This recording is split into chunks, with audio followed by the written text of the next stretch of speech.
Good afternoon, my name is Chloe Betelgeuse, and today I am here to talk to you about the police shooting of a Minnesota man, Brian Quinones, and report on the accuracy of how the news presents it. Police-involved shootings are becoming more common in today's society. And here I have to show you the police shooting statistics of 2018 in the U.S. And there were only 23 days in 2018 where the police did not kill someone. And as you can see here, red is the main color for the majority of these months, which means 3 or more people were killed by the police in 2018. So being able to determine which stories are credible will ensure that you are accurately informed. I've spent a numerous amount of time researching and reading this topic from many different sources. I will be speaking about the background information on the shooting, reporting on the multiple news coverages, and explaining any biased reports. Brian Quinones, a man from Minnesota, was killed and shot by the police after live streaming the chase. This is the man behind the shooting, Brian Quinones. He was identified by the sources of NBC, ABC, The Washington Post, and CBS. Now I will discuss the timeline and order of the shooting. According to the 2019 CBS News article, Minnesota man Brian J. Quinones, killed in police shooting after live streaming the chase, reported that before the shooting occurred, Quinones was reported to have run through multiple red lights and did not pull over.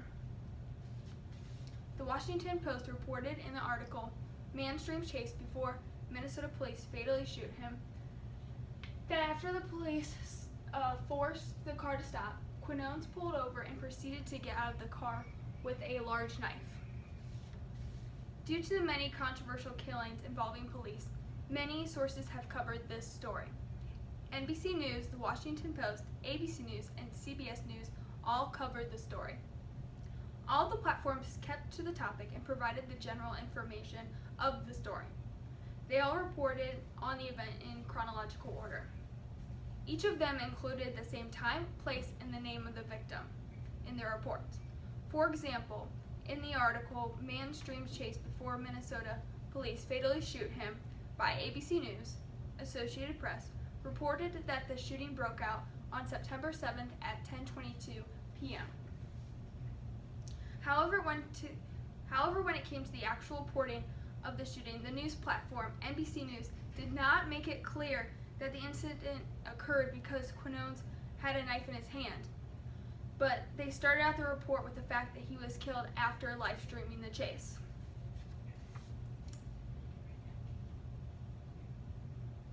Even though all reports consisted of the basic information, certain sources contained bias that showed information in a different way in order to convey their opinion on the shooting.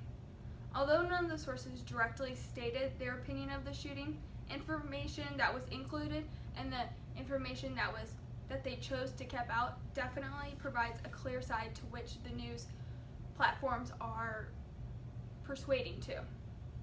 For example, NBC News reporter Tim Stello reported the shooting and did not provide the information of the knife, which misinforms the readers. This shows biased tendencies because they did not provide the main cause of the killing and tiptoed around the incident, which in the end definitely leads towards faulting the police for the incident. In addition, NBC News mainly reported on one side of the story. They did not include what the police had to say after the shooting and kept the main focus on the victim. Aside from the media's opinion on the shooting, shootings are still tragedies occurring every day.